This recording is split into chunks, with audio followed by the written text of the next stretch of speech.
Hey guys, welcome to the Fairy Tale Podcast, your podcast for the greatest guild in the world.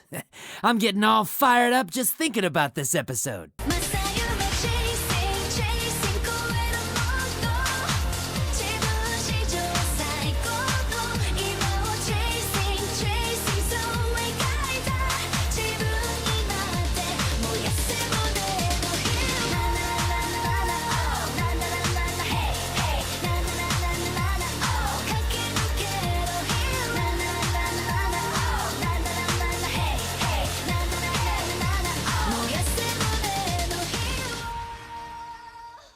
So hey, what's up guys, Natsu here, and I've got my review for Natsu vs. Rogue, episode 191, or 16, if you're watching on Crunchyroll. Alright, I felt like this episode was very much a letdown compared to the previous episode. It just felt like, there wasn't really a lot going on, plot didn't move forward very quickly. I was actually waiting for what's supposed to be... obviously, judging by the intro, you should know what's going to happen now that Eclipse opens. But I do understand why they ended it where they did, with the kind of cliffhanger of Lucy just stepping forward and saying, I have to close the portal, or I have to close the gate. I understand why they did it. I just wish they hadn't stopped it there.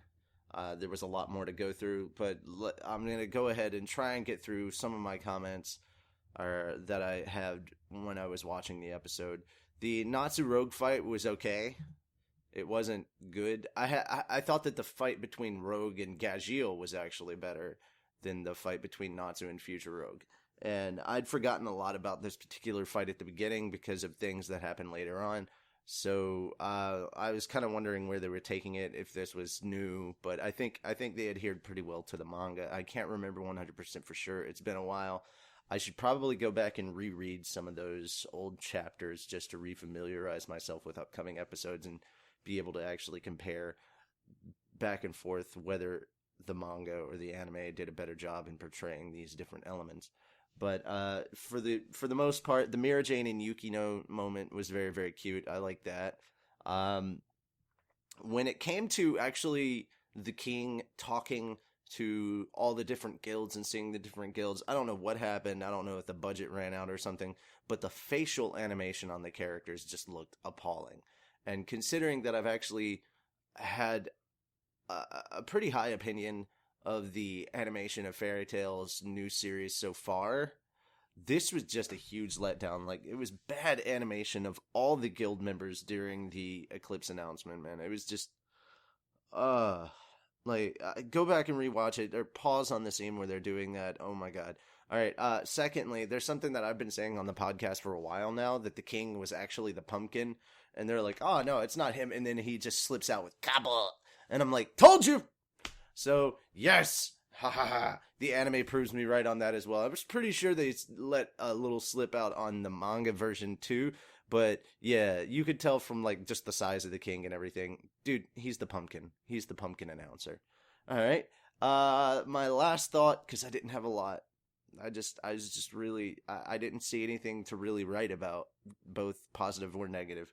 Old Tear's arrival was pretty awesome. I like that. And then, of course, she asked Melody for a first aid kit, and she pulls them right out of her boobs. It's like, here they are. They're handy.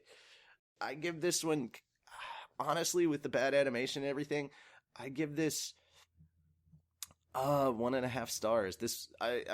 We move plot forward, and that's the only reason why it gets 1 star. There was actually plot moving forward, just not as fast as I'd like, but that's just my opinion. Again, guys, not an episode I really enjoyed, but you might have a different opinion, and I want to know what yours is. So let me know in the comments below. Guys, don't forget on all your social media to use the hashtag fairytale on Toonami. Let everyone know, especially Cartoon Network and Crunchyroll, let them know that you want Fairy Tail in the Toonami blog. Get it up on TV where it deserves to be. That's it for me. I will see you guys for the manga recap.